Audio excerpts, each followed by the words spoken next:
Namaste, everyone. Welcome back to the Stars, Stripes, and Sanatanis podcast run by second-generation Hindu-American teens. It's for teens, by teens. Please make sure to check out our other phenomenal episodes.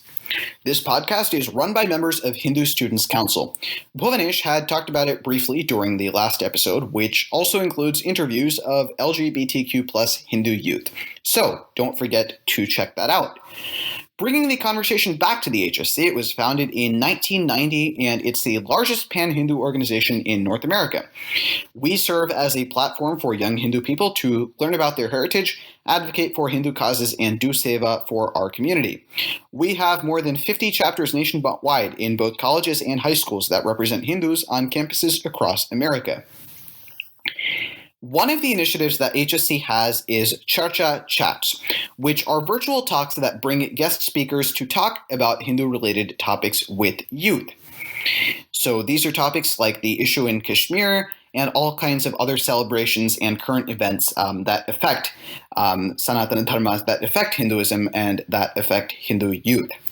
So every 5 episodes, we will host a particular Charcha Chat here on Stars, Stripes, and Sanatanis. On the occasion of Women's History Month, which corresponds to March, we are streaming a Charcha Chat called A Hindu Framework for Feminism.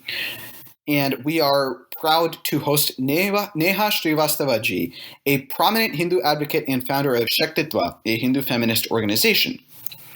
Shaktitva literally means the state of being Shakti. Shakti is a form of feminism that regards women as an embodiment of the divine feminine, and it offers a space for feminist Hindu discourse. So lean back, grab your popcorn and your snacks, and listen to this amazing session with Neha Srivastava-ji on Hindu feminism.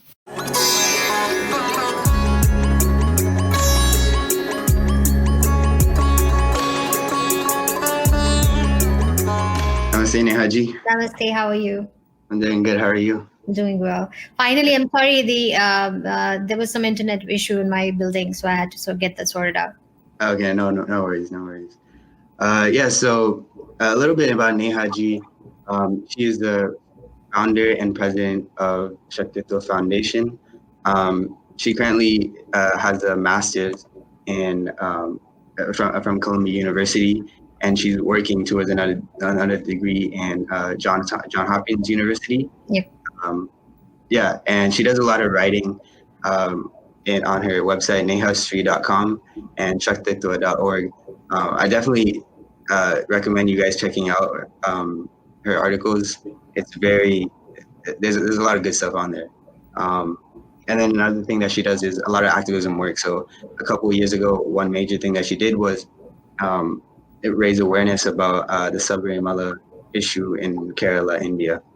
And one of the main, the thing that Shaktitva focuses on mainly feminine issues from a Hindu perspective, and basically general Hindu advocacy efforts. And so, welcome.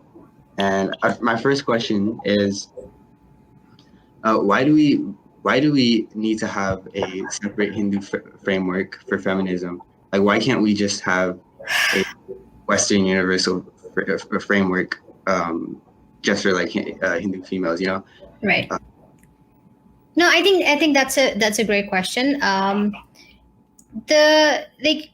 it's something that's naturally we wonder, right? Like when we hear about the word feminism, we just naturally understand that this is just like a larger philosophy that you live by.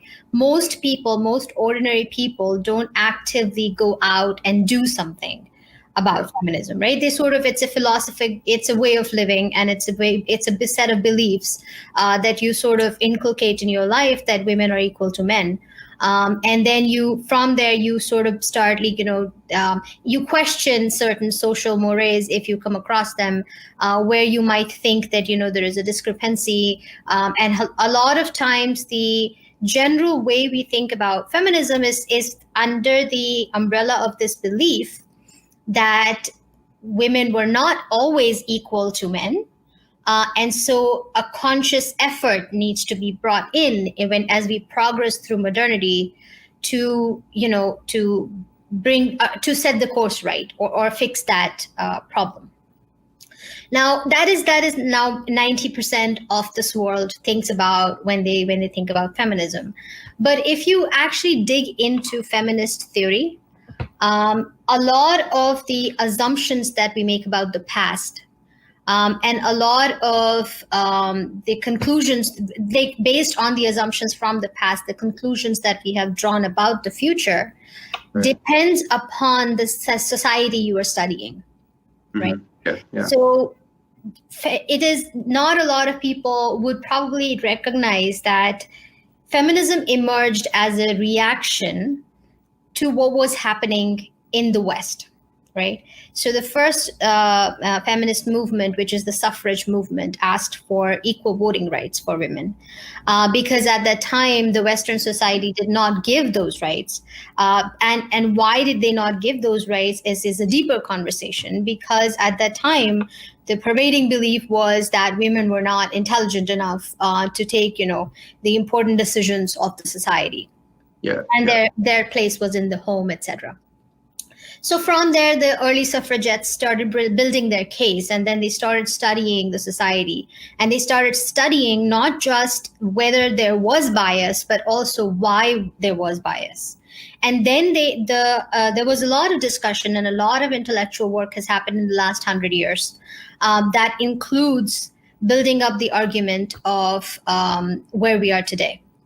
However, this is the key part to understand here.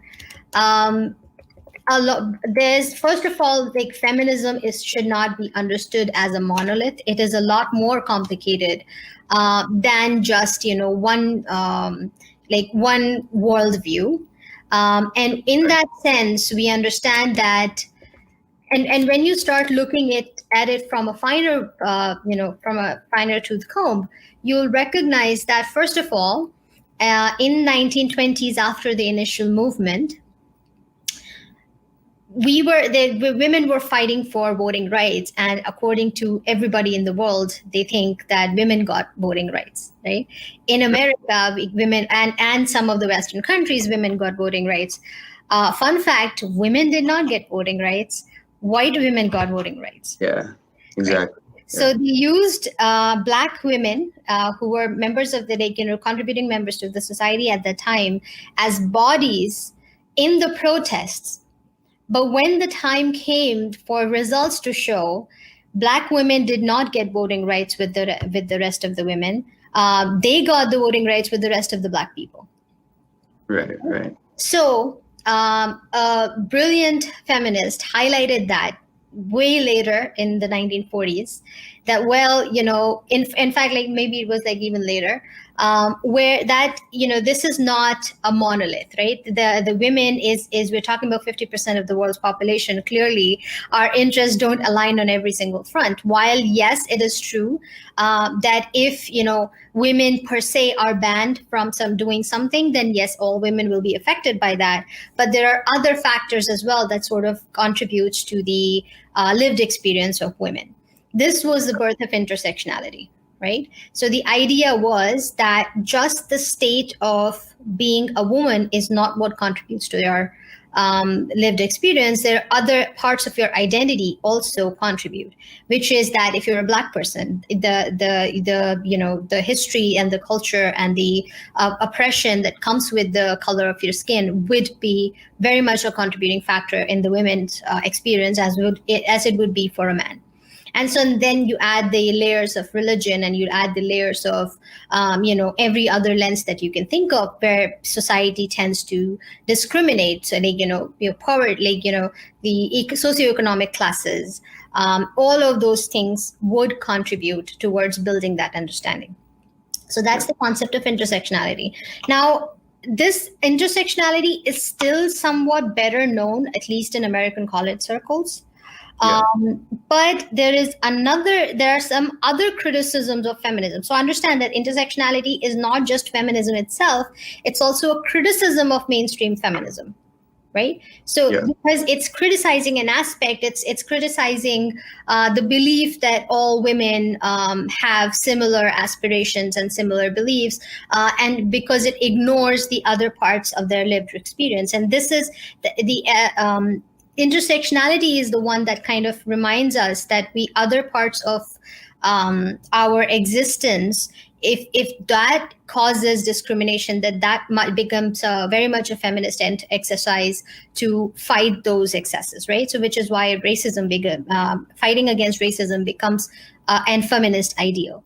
So it is not just a type of feminism, it's further on, it's a criticism of feminism. So similarly, there are other criticisms of feminism as well. One of them is indigenous feminism. And that basically is the concept that certain societies, like the all the isms and the West primarily, because of its long history of colonialism, tends to see everything in a very Eurocentric, white-centric way. So they frame their arguments, they frame their entire worldviews based on what happened to them, and then they decide. So like the other cultures become an afterthought. Right. So, and in fact, for the longest time, other cultures were not even an afterthought, and they believed they were the only civilizations, and everybody else was just a thing that needed to be fixed.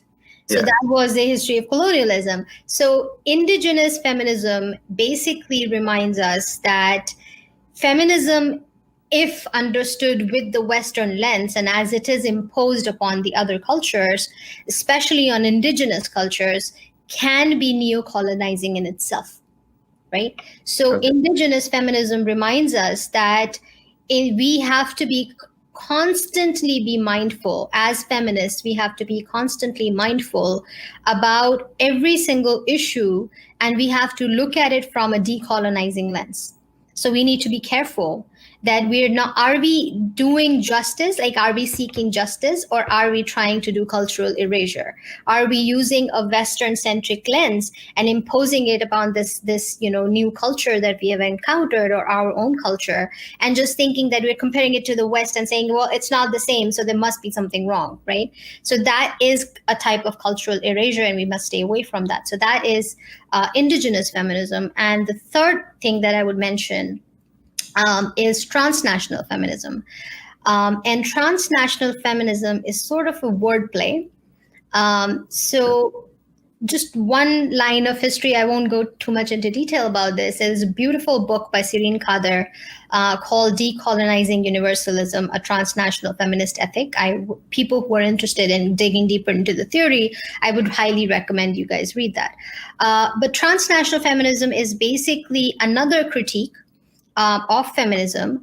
And this one is actually very relevant to our situation as much as the indigenous one is. So both of those go hand in hand.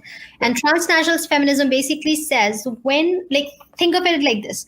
When you have white women making laws and policies, and as we know that the predominant majority of people who get a voice on the international stage, even today, remain white. Right. Percentage of the population wise, they're a very small number on the international community, but their voices are still very dominating. Mm-hmm. And feminism is no different. So on a global stage, when we end up having discussions on feminism, often it is white women that dominate that narrative. Yeah. And as I mentioned before, that oftentimes other cultures become an afterthought. So similarly, in feminism as well, it becomes an afterthought. And while the white women want to help out women of, say, third world countries or underdeveloped countries or whatever criteria they've come up with, sometimes, as much as they want to help out, they make policies without listening to those women that they were supposedly helping. Yeah. So, for example, if a global policy is being made on helping the rural women of India or Africa, like how it's often combined, right? How it's often advertised, they would actually not even bother to go and talk to the rural women of Africa. right? Or rural women of India. So Sireen Khader shows that beautifully. And she actually critiques one of the most, advertised scheme these days, which is, I think you might have heard of a scheme called microloans. I think that I might have heard of that. So corporates and like developed nations, there's even companies have started this, and there are nations that send out aid to various countries. And the purpose of that aid is that it will be handed out to women entrepreneurs in the form of microloans. Right? Okay. Now, Sireen questions, and she takes up an example, and she questions whether, while it may seem good on paper that, well, you're making a woman independent and you're making, you're getting her to start a business and she's going to become, self-independent, financially independent, and that's going to be wonderful. And they often go out and publish all these fantastic stories about how it worked. And it may have, right? For some women, it might.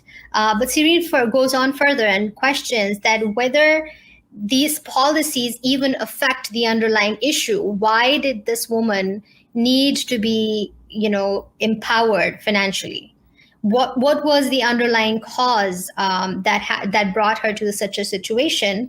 And if we don't fix that underlying cause, does that actually do anything for the woman? Right. I based on my own experience, I go on and question, and I ask them, is this really what they wanted? Right? When you're making this policy, did you consult them? Did you survey them? Did you ask them what their main concerns were? And at 80-90% of the time, I can tell you that never happens. Right? We will never actually end up surveying the rural women of India. And I speak about India mostly because that's my area of expertise. And 80% of the time, the foreign NGOs will come in and they're based on the mandate, whether they have a corporate mandate or whether they have a CSR mandate or whether they have a UN mandate, and they'll come and they'll basically decide this is the policy, right? And now this is how you have to take it or leave it. And there's in fact a joke that I had. I was talking to a very experienced social worker in India, and she joked that, half of the time the villagers are so smart, they know exactly what to say to the survey people so that they would get the benefit. These policies don't really bring social change, but the villagers just know how to leverage that. Right. There's the original objective of the policy is not fulfilled. The white women whoever actually came up with this policy gets a feel-good factor that they saved the world today, and they go to bed happy and everybody is happy, right? But the situation on the ground remains the same. So the reason I sort of went over intersectionality, indigenous feminism, and transnational feminism is to highlight that, first of all, based on where you're from and which culture you belong to and which region even you belong to, feminism needs to change. It needs to adapt because there are all these there are all these sophisticated criticisms from within the feminist community that have already been raised, right? Mm-hmm. So to that effect, what does that mean for Indic people, right? People and Indic people we mentioned is basically the dharmic people, the people who have a completely different philosophy, who have thousands of years of civilization, and who also have a geopolitical landmass that they call home. In addition to our, what we saw like Matrabhumi and the Karma Bhumi.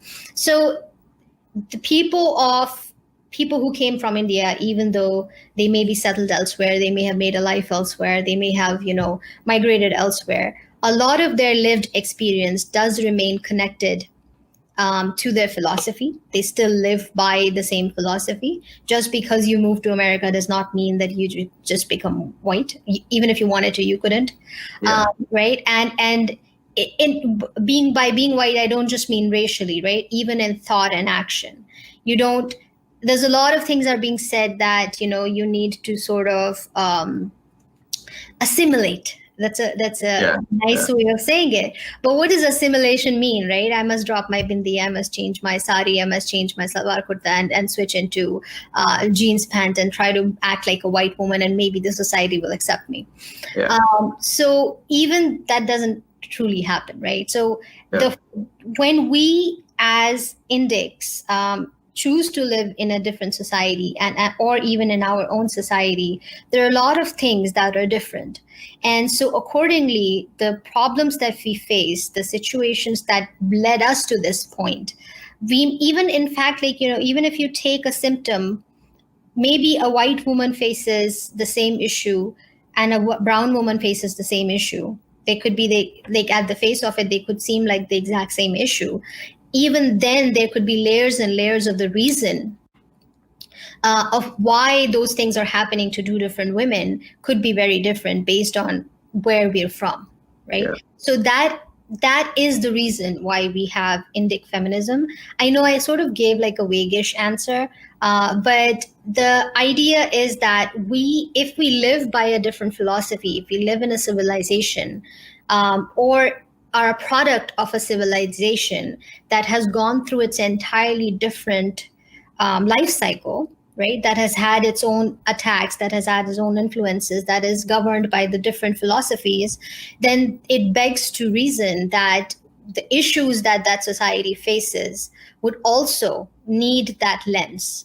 And similarly, feminism being a movement to reclaim the space that women once had. And notice how I say reclaim, right? Because I am not making the argument that women never had that space. Yeah. Right? And that is how it becomes different, because I'm not going to go with the theories that Western feminists throw, which is that women never had this position. It was all patriarchy, and now we must fight this, and now we must overthrow the patriarchy. There's this assumption that the experience of the women in the West was exactly the same as the experience of the women in the rest of this world, and that is absolutely not the case. Yeah, definitely agree with that. So that was the reason, yes. Yeah. So that's great, but like, what does the Hindu framework look like? So I understand, there's different criticisms of feminism, where there's the indigenous and the transnational and the intersectionality. But what does the Hindu framework look like, and what philosophies or sampradayas does it take inspiration from? Right. So Hindu framework, I'm sure there can be many, and one of the guiding principles for the one that I have chosen, and as it may show from the name itself, is the philosophy of Shakti, right? The philosophical concept of Shakti. And what I mean by that is that in Hinduism, there is this larger concept of Purusha and Prakriti, or Shiva and Shakti, right? But even before that, like if you just do a very pure dissociated anthropological dissection of Hinduism, right? Not even as a believer, even just as you notice it, the first thing that you will notice is that I believe population-wise, Hinduism is the third largest followed religion in the world. It has the third most adherents after Islam and Christianity. And it is still the biggest and the only major religion in the world where there is a very, that's a full-blown concept of the divine feminine. Yeah. In every other religion, God is man, right? And even the Buddhism, like it evolved from the philosophy of Hinduism, and it is a dharmic philosophy. Even in that, you don't see the divine feminine at such a central stage as you would in Hinduism, right? So that's number one. And this is not even specific to sects of Hinduism, right? This is not even, it's not even, you can't even say that this is only like a few Hindus believe that. No matter which major sect you're from, whether it's the Vaishnavas or the Shaivas or the Shaktas, each of them have a central place for the divine feminine. Mm-hmm. Right. So it is in fact said that it's not possible to be a Shaivite until you also worship Shakti. So there is this in Durga Chalisa, which is it's a Chalisa is like a group of 40 verses and written in Awadhi. So Hanuman Chalisa is the most popular one. But for people of North India, and I'm sure it's recited in South as well, Durga Chalisa is also another very popular Chalisa that is often recited during Navratri and all the festivals of the Divine Feminine. Yeah. So in that there is a small stanza which says Shankar acharaj tab keen ho, Kamru क्रोध जीत सब लीन हो, निष्दिन ध्यान धरो शंकर को, हाहू काल नहीं सुमिरो तुमको, शक्ति रूप को मरम न पायो, शक्ति गई तम बन पछतायो, शरणागत हुई कीर्ति बखानी, जय जय जय जगदम्ब Bhavani. So what it means is, Shankar here refers to Adi Shankara. And it says, Shankar Acharaj Tapkino, he did tapasya which shook the world, right? He did such a high, such a penance that it shook the world. Shankar Acharaj Tapkino, Kamaru Krodh Jeet Sablino. He won over all. He won over all his indriya, all his sensory organs he was able to control, and he was able to transcend all material belief, right? Nishdin dhyan dharo Shankar ko, every single day he would wake up and he would worship Shiva. The second Shankar is it's a reference to Shiva. And so he says every morning he would wake up and he would worship Shiva, but he would not remember Yuma. So the author is speaking to Ma, right? In Durga Chalisa. So he's saying but he would not remember Yuma, right? Shakti Rup ko maram na payo. He did not understand the Shakti Rupa. He couldn't understand the importance of Shakti Rupa. Shakti gayi tam man pachtayo. So when he lost his Shakti, that's when he repented. Okay. So the author is speaking to Ma, and he's saying like, see, Adi Shankara, this great guy, he was doing all this tapasya, right? And he won over all his sensory, he transcended materialism in a sense. And he every morning he would wake up and worship Shiva, and he did not understand, but he forgot about you, Ma.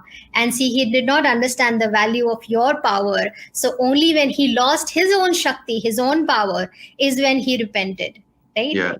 Shakti Rup ko maram na payo, Shakti gayi tam man pachtayo, Sharnagat hui kirti bakhani. That's when he realized what folly he had made. And when he came and he told the entire world about the beauty of your power. Right? So he says that, Sharnagat hui kirti bakhani. Kirti bakhani is meaning he's telling about the kirti of you to the entire world. Jai Jai Jai Jagdam Bhavani, right? And then that's the final ode to the mother. So this is in fact like a very key stanza that I always refer back to when I'm talking about how important Shakti element is even in the Shaiva beliefs. Yeah. And so all of these beliefs have a central place to Divine Feminine. And when I say central, it's not just a role of a consort, right? It's not just the wife of Shiva. It's not a side character where for instance, Virgin Mary is reverential only because she gave birth to Jesus, right? Otherwise, she doesn't have divinity of her own. We're not talking like that. Here, she is in her own might. She is the power, right? Yeah. In fact, under some of these philosophical schools, she's named Shakti. Right? What does that mean? It means she is the power, right? All of these gods and all of these, all of the divinity that we have, their power is what is called as Shakti, and she is the Divine Feminine. So is that in that sense, that's why we have this, that's why we sort of have this divine principle of Divine Feminine. And so that is where I brought in this element, because this is unique to Hinduism. And in that sense, it's unique to dharmic civilization. And I'm sure there are other indigenous cultures as well that also have the Divine Feminine. But the Shakti concept is similar to what we have, is exactly what we have in Hinduism. And that's why this beautiful, connection that the two of the Purusha and the Prakriti have, and the Shiva and the Shakti have, which is that they complete each other. This is not a master-slave relationship. This is not a dominant-submissive relationship. The relationship between the divine feminine and the divine masculine, it is a relationship of equals, but different. And so that is the governing principle of Indic feminism. And the reason I think this has to be the governing principle is because in all the other schools of feminism, in fact, in all the schools of feminism, until you define what is the end goal, you're sort of going all over the place, right? If you don't do we want equality? Yes. And if that equality is what we want, then what does it mean, right? What does equality look like? It's a very loaded term to say we want equality, but what does it mean? Do I need to start wearing pants? Is that equality? Should I, do I need to abandon my individuality in order to get that equality? And that is those subtler questions have what has created the various waves of feminism, in fact. So for us, the ultimate goal, right? Ultimate, what we say is our principle, our key principle is the Shiva and Shakti principle. And that what defines our relationship of what the utopia is. Okay. So that's where the feminist Shakti principle comes from. Yeah, so that's great, like, the philosophical point of view, but practically, what are the pressing issues that you think that Hindu women face that, Western feminists that they tend to overlook or they might not address? Yeah. Where do I start? No, I think, the most important issue, and that I think is sort of like is the underlying issue for everything, which sort of boils down all our criticism, is that first of all, we don't have a voice, right? Yeah. And this is not just a Hindu women problem, it's a general Hindus problem, but it becomes exacerbated, especially when the topic is about Hindu women and when other groups tend to use us as weapons against Hinduism, right? So, which is what we saw in Sabrimala. So there was this open pretense that somehow Hindu women were being, like, the rights of Hindu women were what people were fighting for in Sabrimala. And yet somehow we found that the voices of Hindu women were not given any weight. Yeah. So that's number one. That's the key issue, that there's just absolutely absence, or in fact, there is active suppression of voices that are coming from Hindu women that are not following a pre-decided script, right? A Hindu woman might get an op-ed in New York Times, but only if she writes a certain way, right? If she is willing to criticize her own culture, she conforms to whatever whatever is the flavor of the day at New York Times. And if you agree with that, like, yes, you will get the platform, but otherwise, sorry, you're not welcome. And in fact, you might actually be derided. They might mock you. Recently, we were called Bindi activists. And I thought that was a great word, but the person who was actually using it was using it as a pejorative term. Okay. So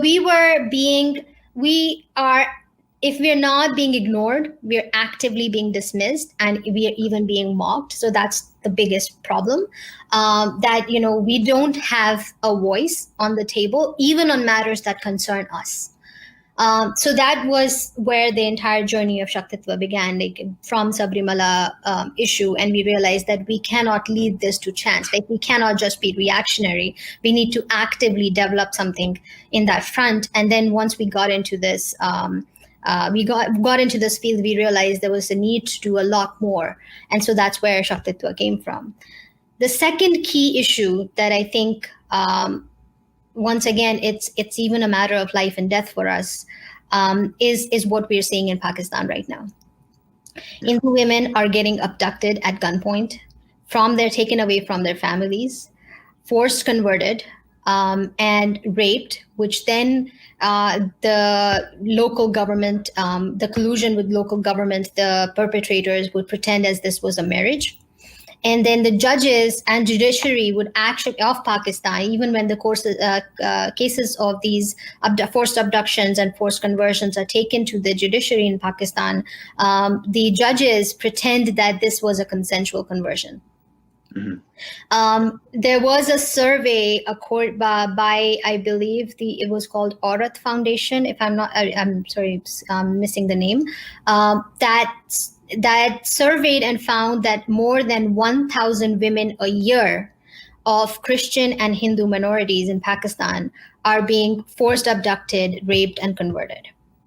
And guess what? The entire world is silent. I'm not seeing any global outrage on this, right? And the reaction is even worse than the kind of reaction we had for Yazidi women. They still haven't had their chance in to speak up, right? Whereas you look at the other immigrant circles, you look at Rohingyas, their voices have reached every corner of the earth. But the Yazidi women, the Pakistani Hindu women, they're children of lesser gods, so they don't get their chance. Yeah. To be a part of this discussion. So that's. I think this is also an issue in South Asia in general, with Bangladesh, India as well. Afghanistan, yeah. We saw the issue with Nikita Tomar, right? In India also, it's not any better. And even then, even now, after Nikita Tomar's brutal case, when government decided to take a look at it from a legal perspective and actually analyze if there was a pattern to this sort of and took the value, they took the statements of the family at face value. The victims were being derided, their mothers were being derided. And in fact, one woman went on to call this as consensual, policing of consensual relationships. Could you believe that? Did Nikita Tomar consent to murder? What kind of ridiculousness are we living in? And that is the kind of feminism that is pervading in the society, right? They only take up issues that suit their political narrative, and so in that sense, feminism is not a value principle for them. It becomes like a sort of a tool to deploy against the other party. We will just, whenever I'm angry at it, if I'm a woman, I can always take out the weapon and attack you. But when it actually comes to doing something about helping women, we're nowhere to be found. So that is definitely some of the pressing issues that we need to be actively looking at, and we are looking at those issues from Shaktitva. Yeah, that's great. So how about the Hindu American women? How does that? What are some pressing issues for Hindu American women? Yeah. What is Shaktitva doing about it? Right. So we work in America. We are registered in America, and as a charity, we've worked primarily with two groups three groups of Hindu American women. And we don't only work with Hindu Americans, we work with all women, but the governing principle, it remains, the principle remains rooted in Hinduism. So one of the groups that I worked with, I don't know if you guys are familiar with it, but there's a very big community, and there's a lot of them in Texas, a big community of Hindu refugees from Bhutan. In Texas and in other parts of America, and they are a refugee community whom we often work with. And what does that work entail? One of the things that we realized in meeting with them is women especially are targeted even after. See, I don't know if you guys know their story. It's really heartbreaking. In Bhutan, in the 1990s, I believe, there was a regime change, and there was a push for reclaiming the land for Buddhists only. And so this community, which was a practicing Hindu community, was chased out because they were original immigrants 100 years before that from Nepal. So in their own community, they only spoke Nepali. So they were living in Bhutan. They were established in Bhutan for centuries, but They spoke Nepali, so they were first considered as outsiders, and then they were not even Buddhist, so they were chased out. And overnight, lakhs and lakhs of them were literally uprooted from their families and dumped on the Nepal border. So the Bhutan-Nepal border happens to also be next to Indian border. So Indian government at the time did not do a lot of help. Like they did try to mediate, but they were not even very proactive about it. And so this community was sort of left abandoned because they couldn't go back to their home. And Nepal is a small country, so how much could they take, right? There were like close to 90 lakhs of them, I imagine. So over a period of years, a lot of them still probably live in refugee camps in different parts of that border. So some of them were finally moved to America, unbeknownst to them, right? Like, and know this, that they were being attacked because of their religion, because of the faith they held. So they were given refuge in America. Now they have papers. Now they have, like, they've built a life of themselves. So they're not actively being attacked. Like the immediate concerns are over. Right. Yeah. But now their community is being targeted by missionaries who often single out women, especially young girls in colleges. And one of the things that they use to convince the person that they must abandon their religion is a very sort of distorted way of talking about the menstrual restrictions in Hinduism. So Nepal, some of the Nepali community and even that Bhutani community are very strict, but still very strictly practice the menstrual restrictions that are put forth in Hinduism, even as the mainland Indians have sort of, adapted to not doing it or different, like they've sort of moved on from it. But the Nepali community at least the Orthodox community is pretty strict about it.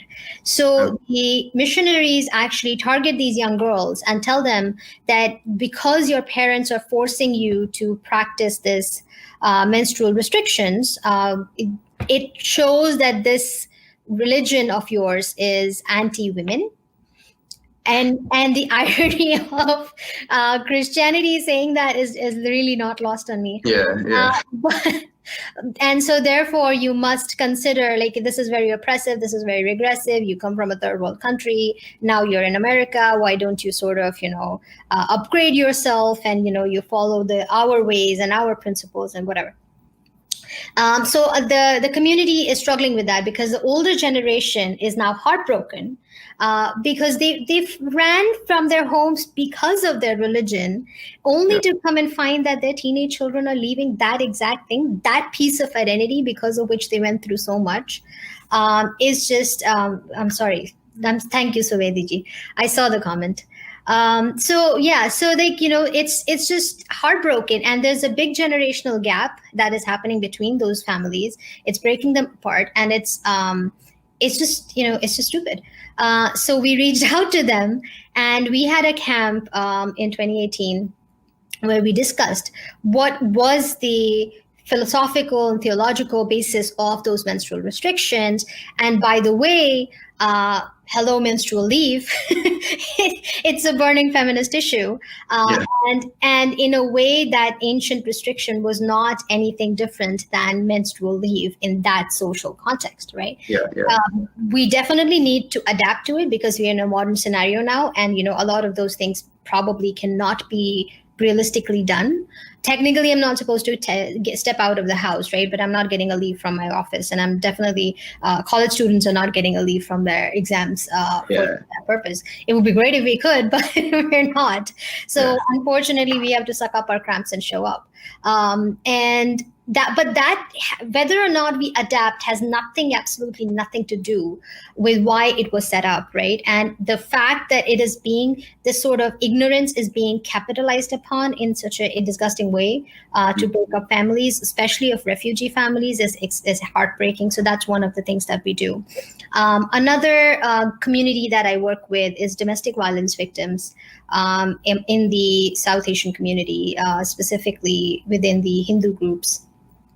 And there's, I don't know if you've heard of it. It's a big issue, especially people coming from India. There's this, the wives are getting abandoned in this country, and a lot of them happen to be Indian citizen. And not only in the U.S. In the U.S., yes. Okay. So girls are getting married to they're coming from India after getting married. Whether it could be a person, the person they're marrying could be an NRI, meaning like he could be an Indian citizen living abroad, or he could be an American citizen, and then that happens a lot.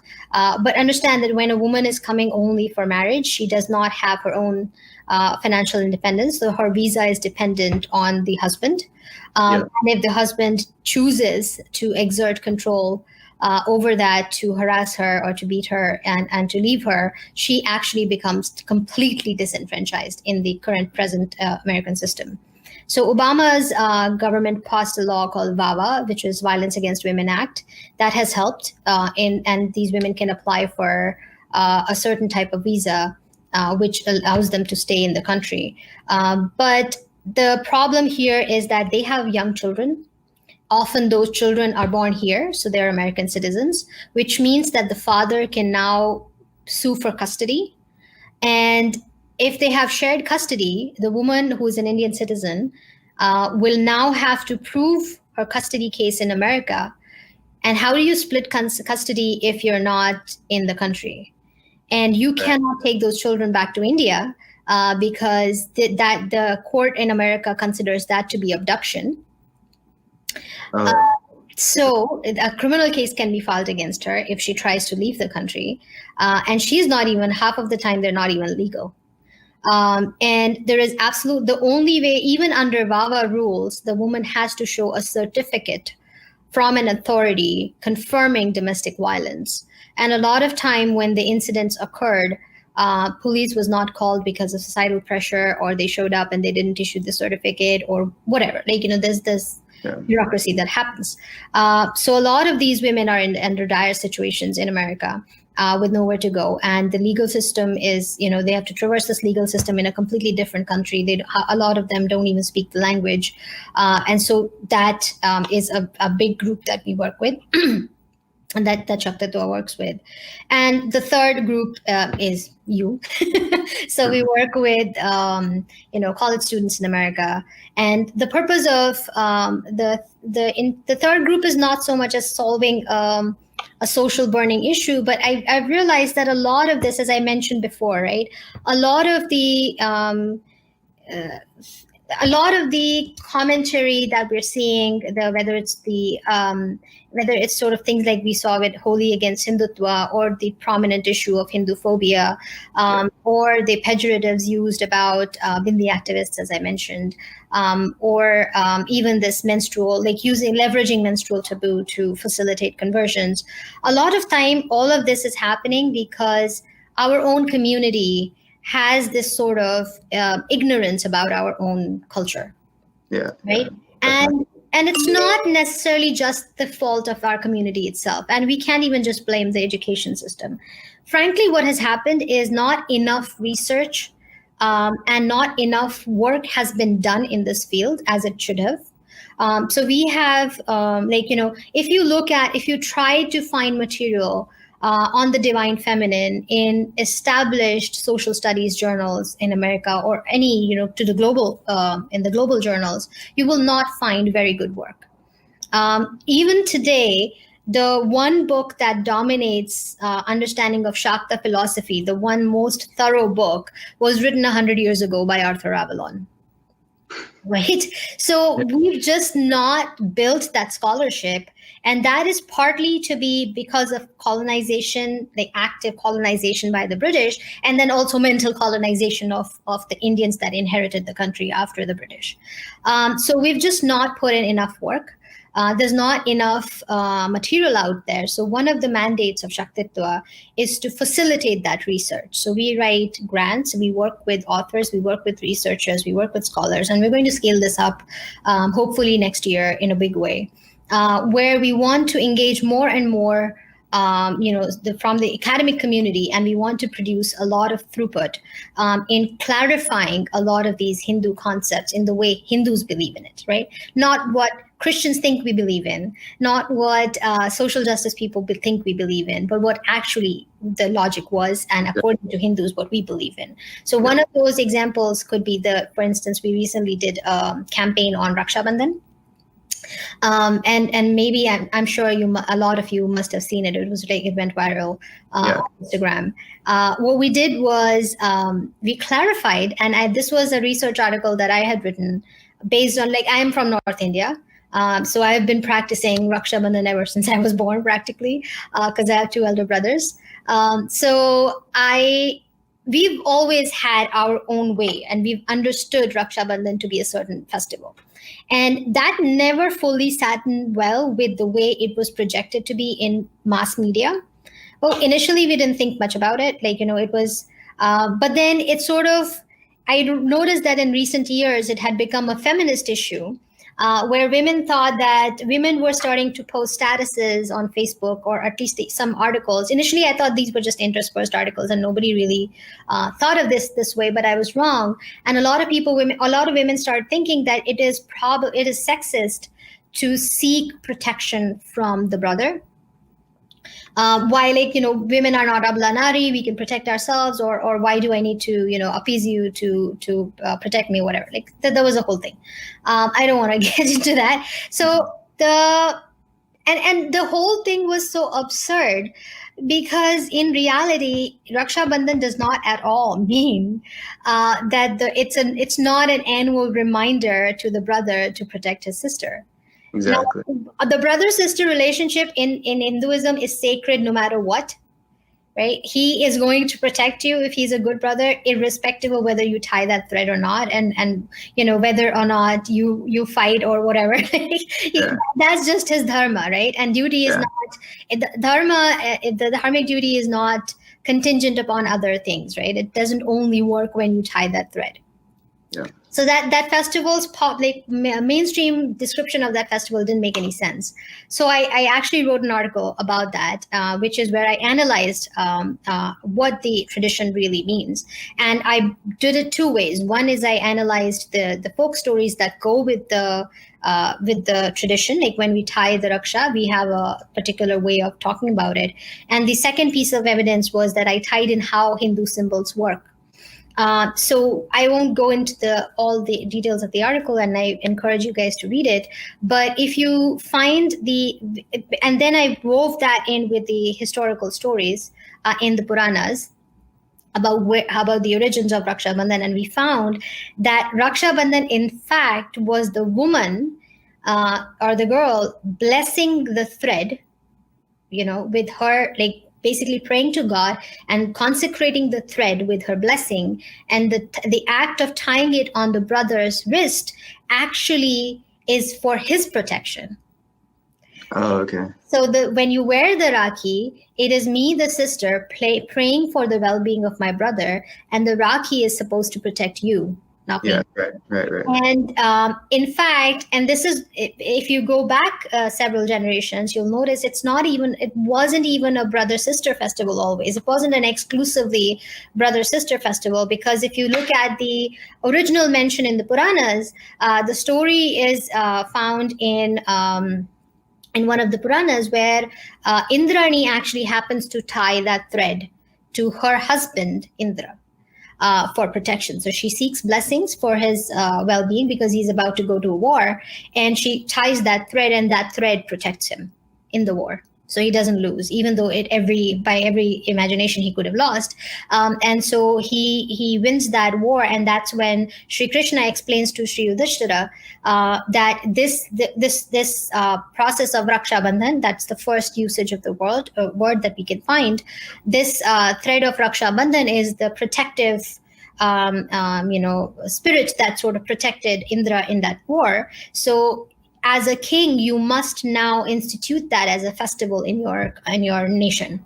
This is what Sri Krishna tells Yudhishthira. And so from there, the festival evolved. And to this day, And he tells how to celebrate that festival in that reference itself.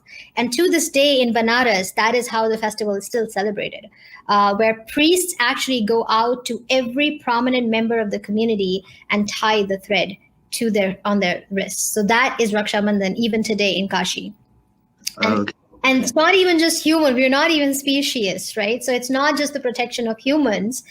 He also ties it on the trees. He ties it to the wells. He ties it to the animals of the village in order to protect them. So that sort of that blessing is extended upon the community at large for their well-being. So in the Mughal times, that probably, and this is like a little bit of guesswork because we don't have documentation to support this, but my best guess is that in Mughal times, because so many brothers were going to war, and it was a time of turmoil for the nation. So many brothers were going to war and getting defeated, and maybe sisters were not able to see them ever again. So this tradition started where annually women started consecrating the thread for the well-being of their brothers, and that was also a way for brothers and sisters to meet, and sometimes that involved inter-village travel. So that was a sort of an instituted as an annual festival where the women were blessing their brothers specifically. So if we'd known this, right, our entire argument that it's a sexist or it's a misogynist festival falls apart. And this is just by a small research. So we converted that into a cartoon, or rather like an I don't want to call it anime, but basically like in a meme, maybe, into a series of memes where Bharti is a character that I love, teaches this, fun fact to her friend. And that was really well received by the audience. Similar articles about Holi after the Holi against Hindutva thing, which turned into a Hindu-phobic nightmare, and some other festivals as well. And we intend to keep working on other the most common ones, and eventually we'll get into the more the regional ones as well. And the idea is to sort of create awareness about these festivals. Why are they celebrated? What is the intention behind them? And then eventually get into the philosophy of it all. Why is it done this way exactly? Yeah, could you just explain a little bit about the reasoning behind why Holi against Hindutva, why that's just problematic, and why they're just wrong? Right. So at least like at the surface of it was pretended by the South Asian organizations that took it up. The surface argument was that, this was a movement against Hindutva, which they were supposedly distinguishing from Hinduism. Yeah. Right. But then if you scratched beneath the surface and you saw the articles that were pushed in connection with those with that movement, right? The articles that the group that organized it was pushing on social media, if you started reading them, you'd realize they were not distinguishing between Hindutva and Hinduism, because very quickly they started attacking the festival of Holi itself, right? Yeah. So instead of being an event to mark the sad fact that Hindutva has taken over, transformed very quickly into an attack on Hinduism itself, which is not surprising because, this is a very useful, like this is a very common trick, right? Any Hindu you disagree with becomes a Hindutva fascist terrorist or whatever.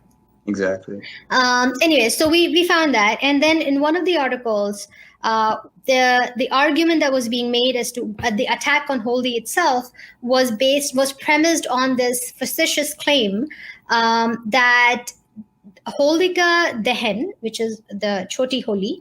So the Badi Holi is like where we actually celebrate with colors. In most of India, there is also a smaller festival right the day before. It's called Choti Holi. And in that you have a sort of like a pyre, that's probably not a good word for it, like a bonfire, right? It's bonfire, yeah. And at night, so the people from around from the family sort of collect wood, and they throw in certain things, and then they collect together as a community and burn a giant bonfire, and then it's very similar to that. So they argued that the legend behind that bonfire ritual or the Choti Holi is that it symbolizes the burning of the demoness Holika, from the story of Sri Narsimha from the Vishnu Purana. Yeah. So in that story, Sri Vishnu takes an avatar to save Prahlad from the demon Hiranyakashipu. And in one of the, that's a very much more elaborate story, but in one of the segments of the story or from the legend itself is that, actually, sorry, let me step back. Let me give you the background of the legend. I think probably many people won't be familiar with it. So this is one of the Darshavatar stories. And in this, Hiranyakashipu is a demon who has basically one control. He has a boon from, I believe, from Brahma. And the boon, and he's trying to be clever. So he can't actually ask for immortality. So he's tried to be clever, and he's asked that no man or animal can kill me. I cannot be killed on the day or the night. I cannot be killed inside the house or outside the house. And I cannot be killed by it. So he comes up with this, clever set of combinations of the boon, so that which practically, for all intents and purposes, grants him immortality. So using that boon of immortality, he now, unleashes tyranny around the whole world, and he wins the three realms, all the three realms, not just the kingdoms, but the entire realms. And once he wins over those realms, he decides to institute a law, which was probably arguably the world's first monotheism, where he says that I am the only God, right? And all the other gods are false. And so now the only God that my people in my kingdom can worship is me, and everything else is blasphemy or whatever. So everybody else who tries to worship any other God is put to death. So this guy, he introduced this rule, and obviously, most people, ordinary people, are not equipped to fight him, so they obey, and the world is now living in this tyranny, and people are getting murdered all left, right, and center. When the biggest rebellion against him is mounted by his own son, and his son Prahlad is barely 7 to 10 years old. In the entire story, he's barely somewhere between 7 to 10 years. So he refuses to worship Hiranyakashipu, and he continues to worship Sri Vishnu. And so initially he tries to sort of re-educate his own son. He sends them with a bunch of masters, but he wins the philosophical debates with each one of them. And they come back and saying, your son is too talented. We cannot win it with him, and we cannot convince him. So eventually this demon decides to kill his own son, who's 7 to 10 years old, let me remind you. So he has this entire army of, his warriors, which are also demonic, and they have their own set of powers. And so he unleashes these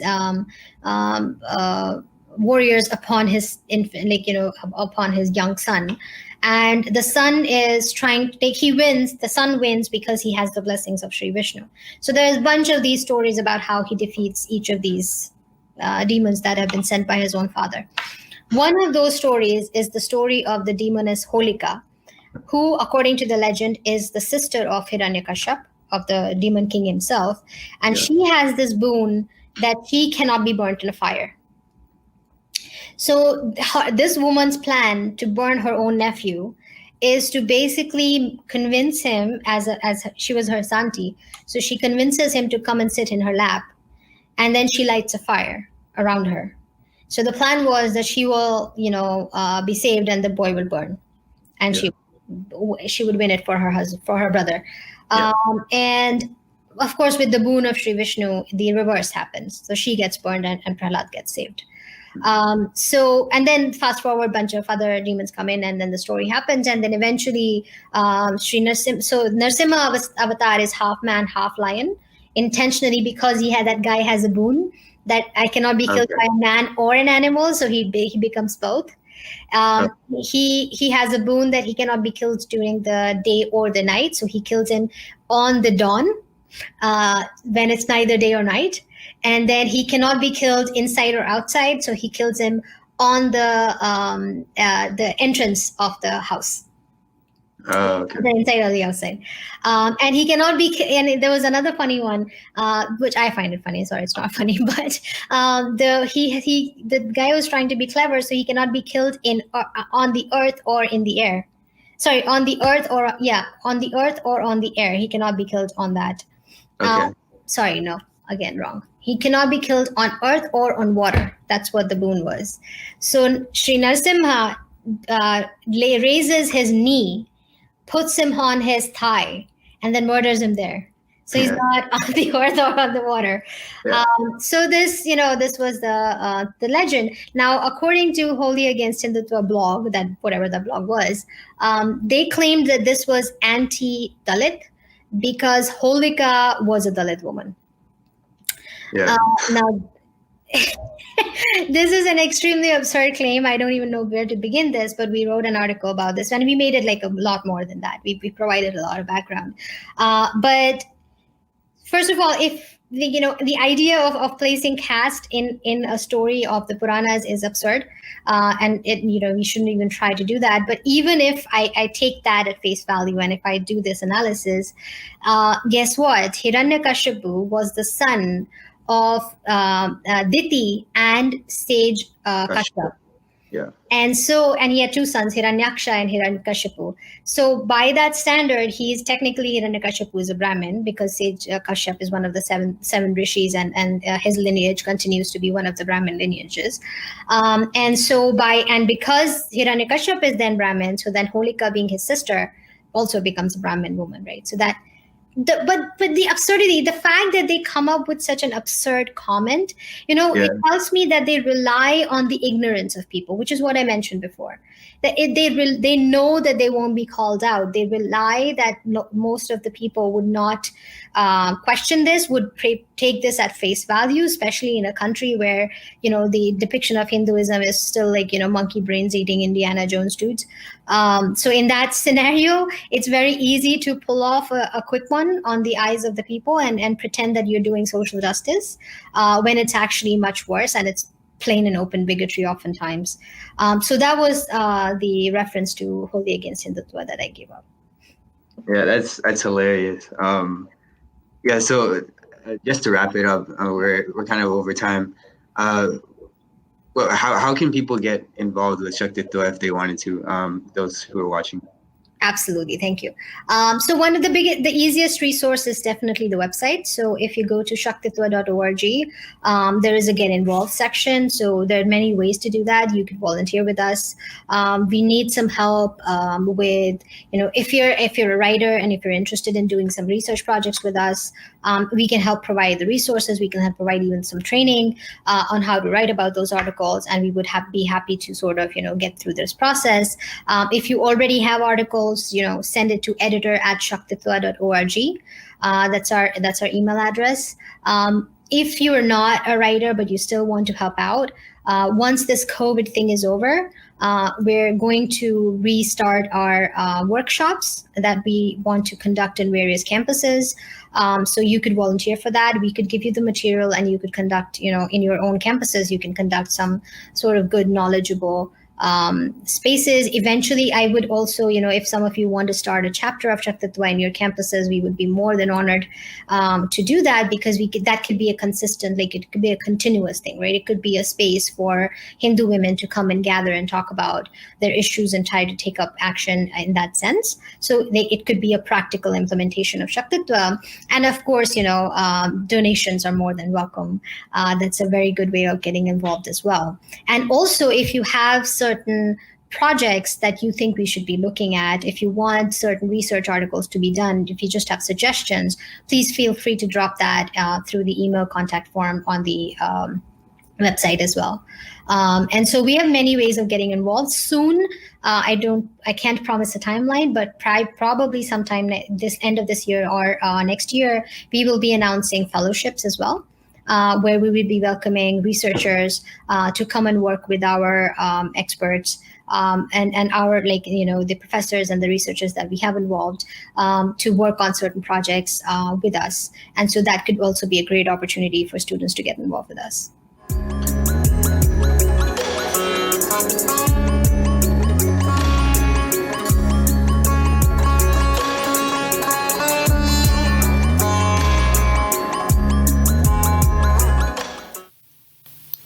So, how was the episode? I hope you enjoyed it. Hopefully you were able to learn about Shaktitva and about feminism in the Hindu scriptures. In honor of Women's History Month, the Stars, Stripes, and Sanatanis podcast is doing a 2-part series on Hindu feminism.